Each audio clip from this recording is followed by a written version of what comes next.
서로 축복하겠습니다. 올해에는 오직 성경으로입니다. 말씀의 불을 끌어안고 살아갑시다. 할렐루야. 오늘은 솔라 스크립투라 두 번째 시간입니다. 오늘은 복은 말씀으로부터 옵니다 라는 제목으로 하나님의 말씀을 전하도록 하겠습니다. 지난 주일이 2017년도 새해 첫날이었다는 거 다 아시지요? 이 즈음이 되면 우리나라 사람들이 이제 입에 달고 다니는 말이 있습니다. 그것은 바로 새해 복 많이 받으세요 라는 인사말입니다.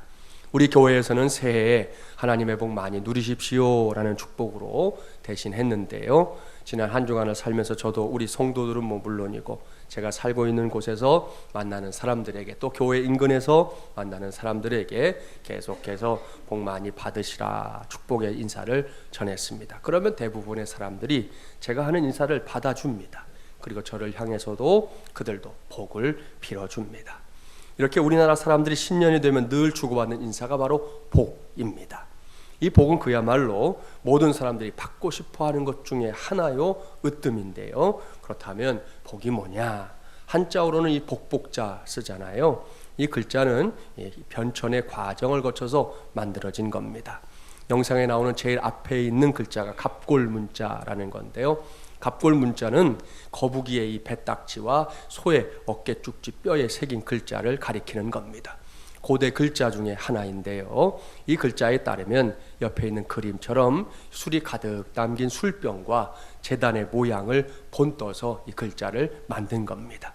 이 글자는 사람들이 맛있는 술을 가져와서 신에게 바치며 행복을 비는 것을 나타내는 겁니다. 이러한 연유에서 나중에 이 복복자라는 글자는 행복 혹은 만족이라는 뜻을 갖게 됩니다. 우리말 사전에서 복은 삶에서 누리는 좋고 만족할 만한 행운 또는 거기서 얻는 행복이다. 그렇게 정의해 놓았습니다. 이러한 복의 근거에서 흔히 오복 있다는 거 아시죠? 전통적으로는 장수, 부유함, 건강, 또 인덕이 좋은 거, 일생 동안 평안한 것을 가리킵니다. 서민들의 입장에서는 이제 인덕 대신에 귀하게 되는 것, 또 일생 동안 평안한 것 대신에 자손이 많아지는 것을 꼽기도 합니다. 이렇게 우리의 일생에 걸쳐서 사람들이 이 복을 말하기 때문에 우리의 일상에서 복이라는 글자를 보는 것이 그다지 어려운 일이 아니에요. 제가 설교를 위해서 찾아봤더니 경우가 참 많더라고요. 제일 먼저 꼽아볼 수 있는 것은 최근에 나라에서 일로도 언급이 됐었던 복주머니. 이건 오방랑은 아니고 그냥 복주머니입니다. 복주머니. 복이라는 글자가 아주 선명하지요. 다음은 저도 예전에 많이 해봤는데요. 섣달 금은날 밤부터 정월 초하루 날 아침 사이에 남의 집에다 걸어놓는 조리, 복조리라고 했습니다. 다음날 찾아가서 조리값 내놓으라 이렇게 뗐으면 그때는 돈을 줬어요. 저도 기억이 나요. 자, 그런 다음에는 이제 복 열쇠 고리가 있고요. 다음은 중국집 간판에 쓴 복자입니다. 이 중국집 사장님들은 꼭 복자를 저렇게 거꾸로 써놓습니다. 중국에 가도 그렇고 한국에 있는 중국집도 그렇습니다. 이유가 뭐냐? 복이 내려와라 그런 의미라는 거예요. 그래서 글자를 거꾸로 써놓는답니다. 아마도 바르게 해놓으면 복이 안 오는 모양이에요. 자, 복은 먹는 데에도 나타납니다. 복호떡 보여드릴까요? 맛있게 생겼어요. 다음은 복양갱도 있습니다. 복양갱. 그런가 하면 복도장 있고요. 복수조도 있습니다. 다음에 제가 찾은 것은 조선 제21대 왕인 영조대왕의 태실에 붙어있는 복이라는 글자입니다. 이 태실이라는 것은 엄마의 뱃속에서 갖고 난 탯줄 있지 않습니까? 탯줄을 잘라서 보관해 놓는 장소입니다. 일반인들은 그렇게 하지 않았는데 이 왕은 그 탯줄을 보관을 따로 해놓은 태실을 만들었다는데 이 영조대왕의 태실은 지금 청주에 있습니다. 그곳에 저렇게 복자가 선명하게 새겨져 있는 것이에요. 그 다음은 여러분에게 아주 익숙한 이 복 밥그릇 뚜껑, 예전에 저희 집에도 있었던 것으로 기억이 나는 그릇입니다. 마지막 대망의 복은 지금은 없어졌지만 저도 어린 시절에 많이 사용했었던 복요강 있어요. 복요강. 사랑하는 마지물이랑 가족 여러분 잘 보셨죠? 우리나라 사람들이 이렇게 복을 좋아합니다. 그래서 곳곳에 복자를 새겨 넣거나 혹은 복자를 넣어서 이름을 짓곤 했습니다. 그러한 기대감이 새해가 되면 이제 사람들의 입에서 수시로 쏟아져 나오는데요. 새해 복 많이 받으세요 라는 인사말로 나타나는 겁니다. 여기까지 오늘 저는 복이라는 단어에 대해 좀 장황하게 설명을 드렸습니다. 왜 그랬는지는 조금 후에 알게 될 겁니다. 이 시간에는 이러한 우리의 현실을 고려하면서 오늘 우리에게 주신 말씀 속으로 들어가 보겠습니다. 오늘 우리에게 주신 하나님의 말씀은 성경 전체에서 마지막 책이고 또 신약 성경에서도 마지막 책인 요한계시록입니다. 오늘 주신 말씀을 보면 이 책이 어떤 책인지 스스로 밝히고 있는데요. 그 내용을 먼저 보도록 하겠습니다. 본문 1절과 2절 말씀 함께 봉독합니다. 예수 그리스도의 계시라. 이는 하나님이 그에게 주사 반드시 속히 일어날 일들을 그 종들에게 보이시려고 그의 천사를 그 종 요한에게 보내어 알게 하신 것이라. 요한은 하나님의 말씀과 예수 그리스도의 증거 곧 자기가 본 것을 다 증언하였느니라. 아멘. 할렐루야. 여기에 요한계시록이 어떤 말씀인지 잘 설명되어 있습니다. 먼저 이 말씀은 예수 그리스도의 계시입니다. 여기에 사용된 계시라는 단어는 헬라어로 아포칼리시스라고 쓰는데요. 이 단어가 뭐냐 하면 커튼으로 이렇게 감추어져 있던 것을 활짝 열어서 보여주는 것을 의미합니다. 커튼이 쳐졌으면 모르잖아요. 볼 수가 없는데 이걸 열어서 보여주는 것. 따라서 계시는 하나님께서 선택된 예언자에게만 보여주신 일종의 엄청난 비밀의 폭로라고 말할 수 있습니다. 예수 그리스도께서 그 엄청난 비밀을 자신의 제자였던 이 사도 요한에게 직접 보여주신 것이 바로 요한계시록입니다. 이때 주님께서 요한에게 보여주신 비밀은 다른 것이 아닙니다. 그것은 반드시 속히 일어날 일들입니다. 다가오는 이제 미래에 관한 말씀이라는 거지요. 요한계시록 전체를 살펴보면 그 미래는 다른 것이 아니라 예수님께서 재림주로 오셔서 온 세상을 심판하시는 종말이라는 것을 알 수 있습니다. 성경 통독하면서 요한계시록을 읽어본 성도들은 이미 알고 있을 텐데요. 이 말씀은 결코 쉬운 말씀이 아닙니다. 어렵습니다. 아니 매우 난해한 부분들이 많습니다. 그래서 이단들이 애용하는 엉뚱한 일들이 일어나곤 하는데요. 그러한 일에 대해 우리는 분명한 경계를 해야 합니다. 그리고 하나님의 말씀 전체를 펼쳐놓고 요한계시록을 이해해야지 요한계시록만 갖고 말씀을 이해하려고 하면 잘못 갈 때가 있다는 것도 기억해 두기 바랍니다. 이를 염두에 두고 이제 본문 3절 말씀을 함께 봉독하려고 합니다. 앞서 말씀드린 대로 개인의 종말 정도가 아니라 이 역사적인 종말, 우주적인 종말을 기록하고 있는 요한계시록입니다. 이 놀랍고 비밀스러운 말씀을 시작하면서 하나님께서 당시의 성도들에게 오늘은 이제 저와 여러분에게 당부하시는 것과 동시에 약속하시는 것이 있습니다. 오늘은 그것이 저의 관심사입니다. 바로 그것에 관심을 집중하면서 본문 3절 말씀을 함께 봉독합니다. 이 예언의 말씀을 읽는 자와 듣는 자와 그 가운데 기록한 것을 지키는 자는 복이 있나니 때가 가까움이라. 아멘. 할렐루야. 사랑하는 여러분, 금방 제가 말씀드렸죠. 이 말씀 속에는 하나님께서 당시의 성도들에게, 오늘은 저와 여러분에게 이 당부하시는 것과 약속하시는 것이 다 들어있다고 말입니다. 먼저 당부하시는 것이 무엇인지 보겠습니다. 그것을 찾아내는 것이 결코 어렵지 않지요. 이 예언의 말씀을 읽어라, 들으라, 그리고 그 가운데에 기록한 것을 지키라. 바로 이것입니다. 이 말씀은 지난 주일부터 시작된 이 솔라 스크립투라와 관련해서 저와 여러분이 뭘 해야 하는지 잘 설명해 주고 있는 말씀입니다. 지난 주일에 저는 솔라 스크립투라가 다름 아닌 종교개혁자들이 목숨을 걸고 붙잡았던 슬로건이라고 말씀드렸습니다. 지구촌 곳곳에 자리 잡고 있는 이 개신교회들은 모두가 다 그런 전통을 이어가고 있는 건데요. 우리 교회 역시 마찬가지입니다. 대한예수교 장로회 통합측에 소속된 우리 교회 역시 솔라 스크립투라를 목숨처럼 붙잡았던 종교개혁자들의 전통을 이어가고 있는 교회입니다. 지난 주일에 주보에 썼던 칼럼에 소개한 대로 개신교회는 달리 표현하면 개혁교회라고 부르는데요. 영어로는 Reformed Church라고 부릅니다. 그 의미가 뭐라고 했습니까? 종교개혁이 일어났던 500년 전에 개혁이 끝났다는 의미입니까? 아니에요. 계속해서 개혁되어 가는 교회, 그런 의미입니다. 그것이 리포엄드 처치, 개혁교회라는 거지요. 이러한 단어의 의미만 생각해봐도 종교개혁에 있어서 가장 중요한 슬로건이었던 솔라 스크립투라, 오직 성경으로는 결코 구호에 그치면 안 된다는 걸 알 수 있습니다. 마땅히 솔라 스크립투라가 저와 여러분의 삶이 되어야 하는데요, 이를 위해 뭘 해야 하는 것인지 하나님께서 너무나 자상하게 그리고 꼭 필요한 것을 찝어서 당부하며 가르쳐주고 있는 겁니다. 첫째, 하나님의 말씀을 읽으라는 거예요. 이것이 솔라 스크립투라를 감당하는 첫 번째 방법입니다. 저나 여러분이 이제 어떤 사물을 잘 보기 위해서는 망원경이나 혹은 현미경 같은 도구가 필요합니다.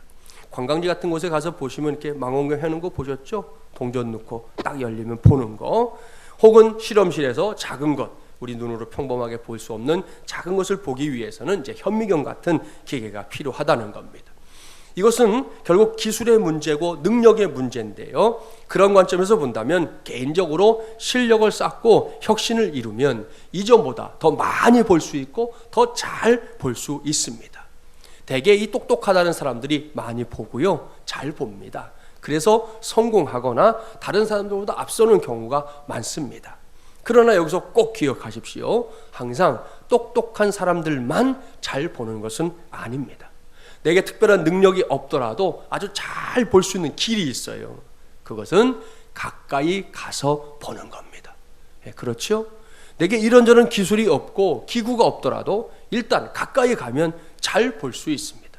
매우 상식적인 이야기인데요, 이것이 이 접근의 힘입니다. 옳습니다. 더 잘 보기 위해서는 가까이 가면 돼요. 그러므로 지식이라고 하는 것은 사실 이 발과 연결되어 있는 겁니다. 언제든 어디서든 항상 가까이 가면 거기에 지식이 있고요, 능력이 있고 지혜가 있는 겁니다.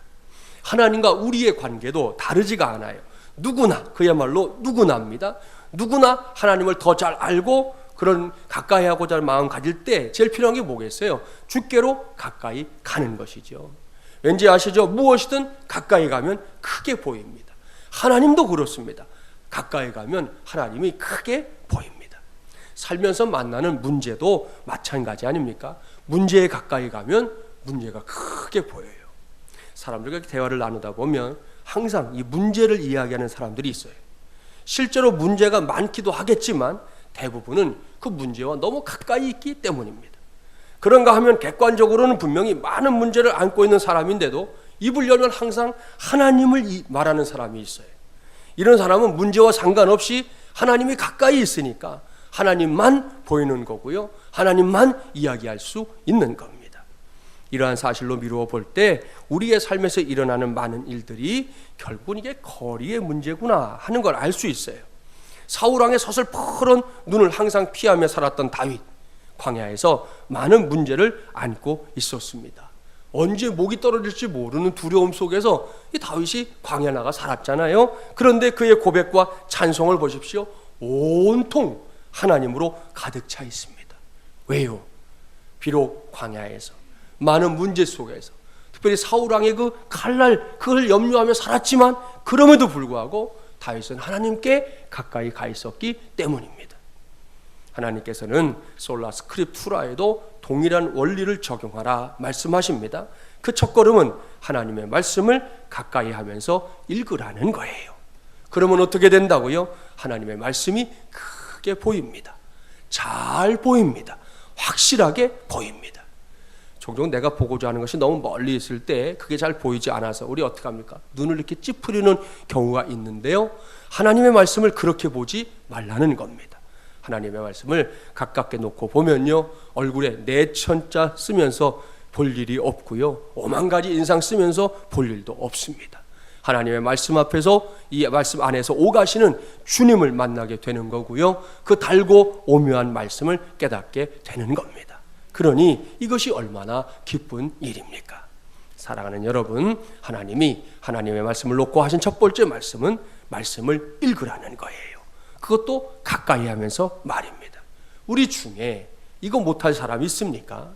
없습니다. 안 할 사람은 있어도 못할 사람은 없다는 거예요. 혹 성경책이 없어서 가까이 할 수 없다면 당장 010-3786-4297로 전화를 주십시오. 제가 당장 사드릴게요. 그렇게 하면 우리 중에 성경책을 가깝게 하지 못하겠다 말할 사람 단 한 사람도 없게 될 겁니다. 그렇습니다. 이것은 철저하게 거리의 문제입니다. 그리고 성경책에 가까이 가는 것은 누구나 할 수 있어요. 핑계할 수 없는 일이라는 말씀입니다. 우리는 이것이 얼마나 귀한 일인지 재작년과 작년 가을에 전교인 90일 통큰 성경 통독을 하면서 이미 체험했습니다. 그렇게 성도들이 하나님의 말씀을 가까이 하면서 읽어나가는 그 기간 동안 교회의 영적인 분위기마저 확실하게 달라지는 것을 연거푸 체험했습니다. 올해도 다르지 않습니다. 가을에 3차 통독을 하겠지만 그때까지 기다리지 말고 지난 연말에 나눠드린 이 교회 생활 체크카드 보면 딱 한 장 펼치시면 이 말씀 생활 부분이 있는데 여기를 하나씩 지금부터 채워가기 바랍니다. 그렇게 해서 하나님의 당부를 실천해 나가는 저와 여러분이 되기를 주님의 이름으로 축복합니다. 두 번째 당부가 있어요. 그것은 하나님의 말씀을 들으라는 겁니다. 이것은 오늘날로 말하면 설교자가 전하는 설교 말씀을 귀 기울여 들으라는 그런 의미입니다. 신학에서는 하나님의 말씀을 몇 가지로 구분해요. 먼저는 계시된 말씀, 예수님을 가리키는 거예요. 두 번째, 기록된 말씀, 성경을 가리키는 것이죠. 선포된 말씀, 설교를 의미합니다. 또 보이는 말씀인데요. 보이는 말씀은 성찬식을 가리키는 것입니다. 이러한 분류에 따르면 선포된 말씀인 설교가 분명히 하나님의 말씀을 듣는 통로입니다. 이것은 저 같은 설교자의 입장에서 매우 묵직한 부담감이 됩니다. 그렇지 않겠습니까? 설교자인 제 자신이 부족하고 죄 많은 연약한 사람이라는 걸 알잖아요. 그런 사람이 설교를 하나님의 말씀으로 선포한다는 거 분명히 어려운 일입니다. 그래서인지 몰라도 이 강단과 관련된 여러 이야기들이 있어요. 어떤 전도사님이 결혼을 했습니다. 신혼방에 들어가서 짐을 정리하다가 사모님의 가방에서 조그만 통을 하나 발견했답니다. 궁금해서 물었어요. 이게 뭐요? 그래서 사모님이 대답합니다. 다른 것은 몰라도 이것만은 당신 절대 열어보시면 안 돼요. 알았죠? 전사님이 궁금했지만 워낙 완강하게 말리는 통에 알았다 약속을 했어요. 그런 후에 이제 잊어버렸는데요. 어느덧 세월이 20년이 흘렀습니다. 어느 날 이사를 하게 돼서 짐을 정리하다가 20년 전에 보았던 그 통을 다시 우연히 발견했습니다.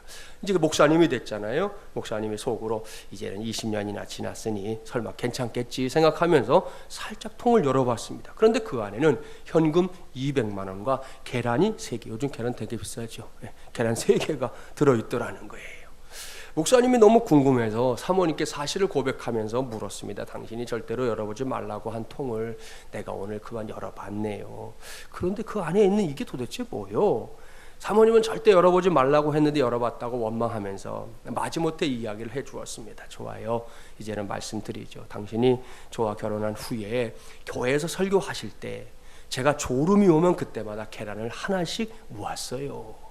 그러니까 목사님이 순간 기분이 좋아졌어요.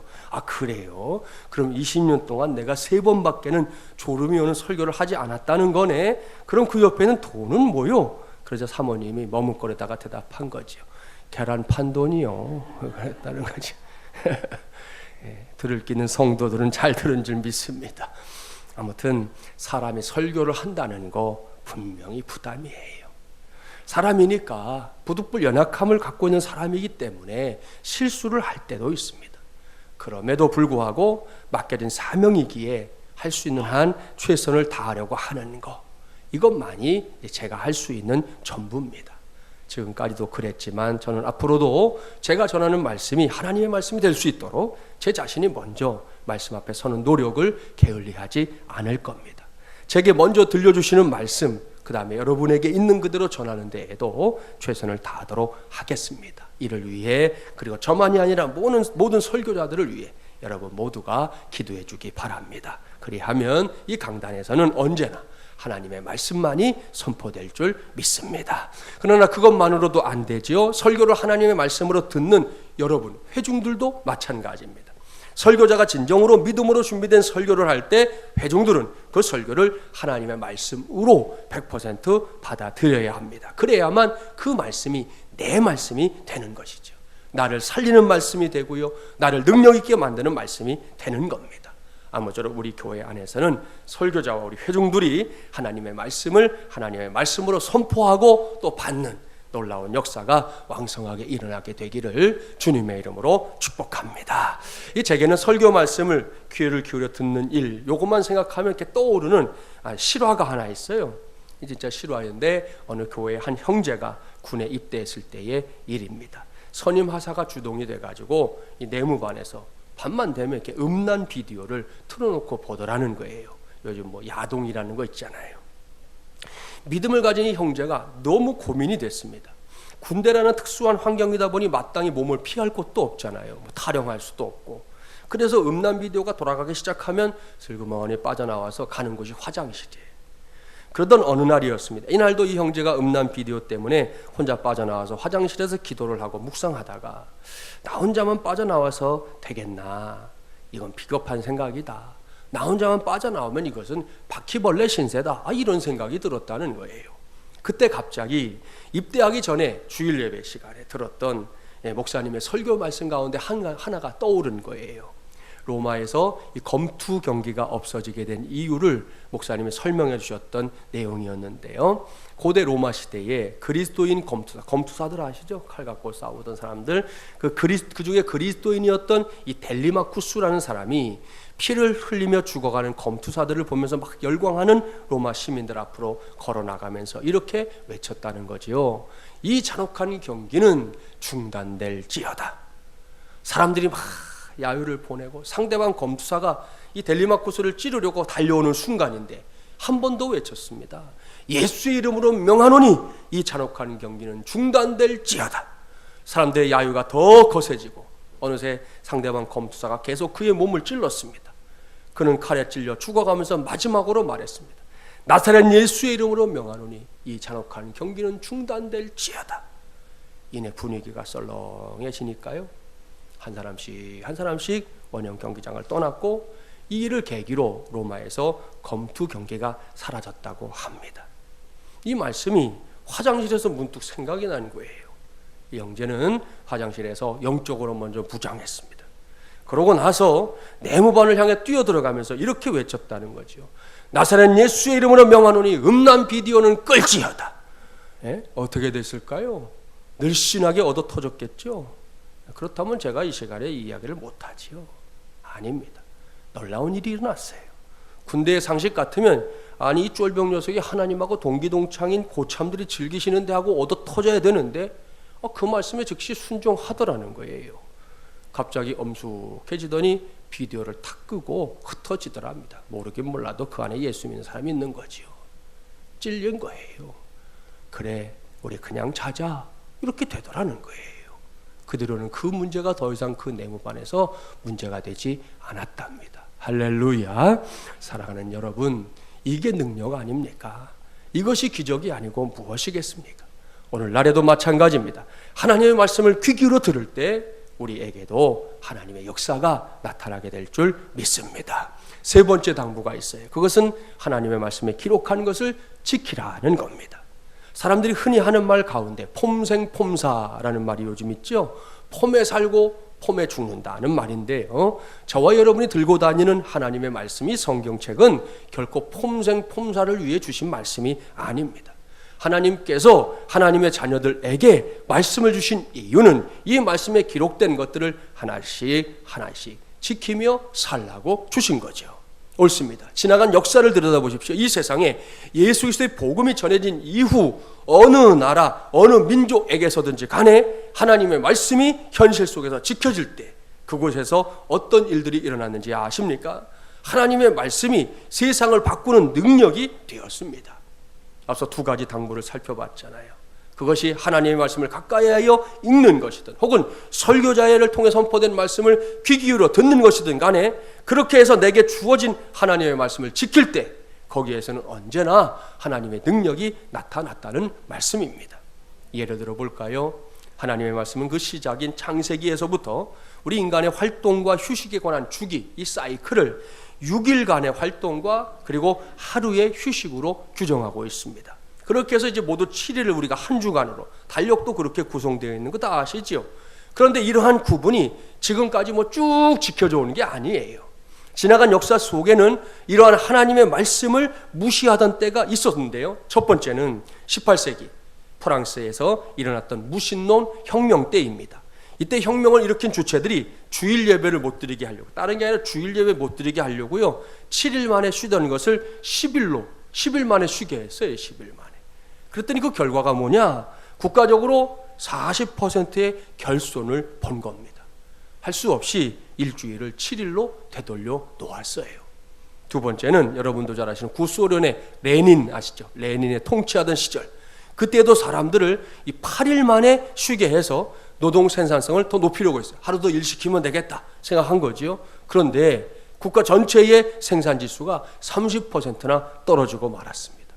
그러자 레닌이 궁여지책으로 이번에는 5일만 일하고 6일 만에 쉬게 했어요.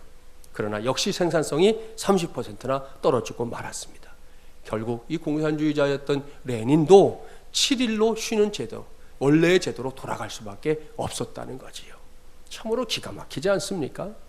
이렇듯 역사는 성경이 말하는 인간의 활동 주기가 가장 효과적임을 입증해 주고 있습니다. 이것은 세상에서 가장 장수하는 민족이 유태인이라는 사실을 통해서도 입증할 수 있습니다. 유태인들에게 그 비결을 물어보면 다른 거 없어요. 철저한 안식일 준수, 그게 우리가 장수하는 비결입니다. 그렇게 대답합니다. 이를 명심하고 오늘처럼 성수주를 하는 것을 저와 여러분이 하나님의 말씀을 지켜가는 일에 영순위로 두기를 바랍니다. 그리할 때 우리 모두에게도 하나님의 특별하신 은혜가 임할 줄 믿습니다. 자, 여기까지가 하나님의 당부입니다. 다음으로 살펴볼 것은 이제 하나님의 약속인데요. 그 약속이 뭔지 본문 3절 말씀을 다시 한번 봉독해 봅니다. 3절입니다. 이 예언의 말씀을 읽는 자와 듣는 자와 그 가운데 기록한 것을 지키는 자는 복이 있나니 때가 가까움이라. 아멘. 하나님께서 하나님의 말씀과 관련해서 당부하신 것들을 잘 해내는 자들에게 약속하신 것이 무엇입니까? 그것은 복을 주시겠다라는 약속입니다. 여기서 제가 오늘 말씀을 시작하면서 언급했던 복이라는 단어가 나옵니다.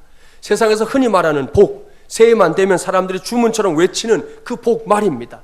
그들이 말하는 복이 뭔지 다 아시죠? 그것은 다분히 현세적인 겁니다. 세상적인 겁니다. 이런저런 문제가 없는 것이고요, 물질적으로는 풍요로워지는 겁니다. 한마디로 사통팔달의 길처럼 만사형통하는 겁니다. 앞서 오복도 얘기했는데요, 생각해 보십시오. 잘 먹고 잘 사는 거, 그게 복이라면 예수님은 참 복이 없는 분이에요. 오래 사는 거, 장수가 오복 중에 하나잖아요. 그 복이 진짜 복이라면 예수님은 참 복이 없는 분입니다. 잘 죽는 것이 복이라면 마찬가지로 예수님은 참 복이 없는 분입니다.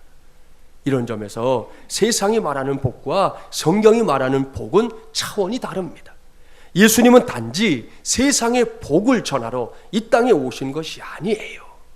우리 착각하면 안 돼요.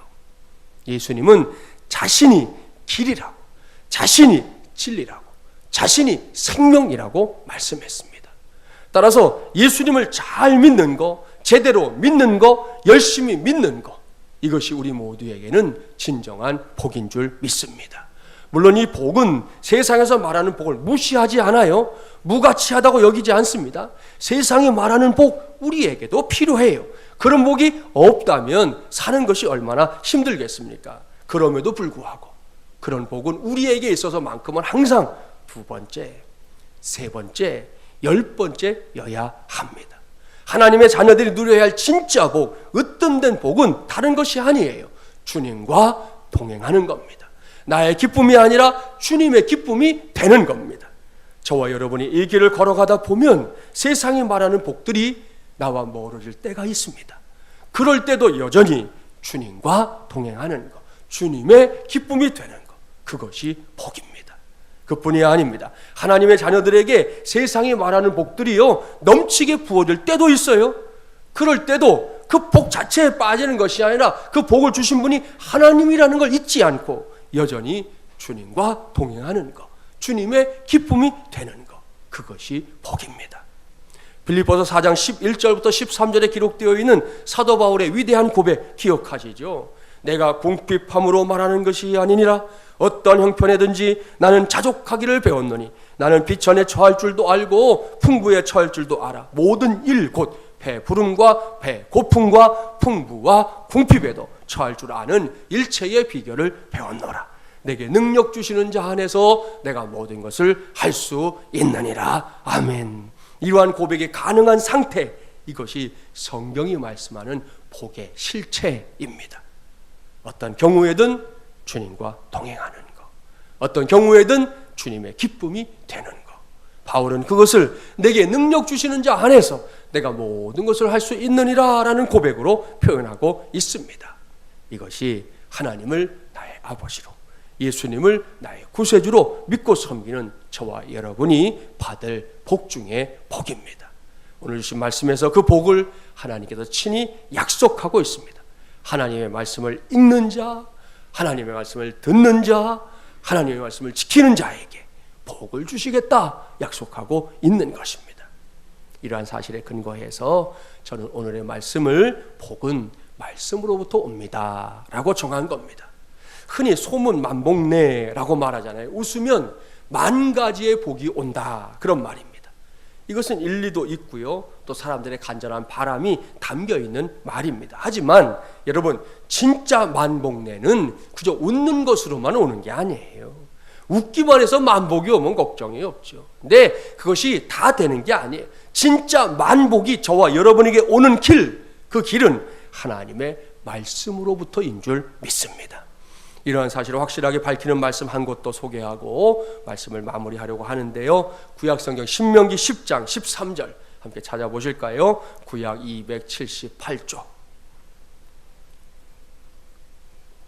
신명기 10장 13절 한 절 말씀 함께 봉독해 봅니다. 278쪽입니다. 함께 봉독해 볼까요? 내가 오늘 내 행복을 위하여 내게 명하는 여호와의 명령과 규례를 지킬 것이 아니냐. 아멘. 할렐루야. 하나님께서 굳이 우리에게 하나님의 말씀을 주신 이유가 무엇입니까? 이 말씀을 족쇄로 삼기 위해서입니까? 아니에요. 목구멍에 걸린 가시가 되게 하신 겁니까? 아닙니다. 신명기 10장 13절 말씀은 단언하고 있습니다. 하나님께서 말씀을 주신 이유, 그것은 너의 행복을 위하여입니다. 이것이 하나님의 뜻이에요.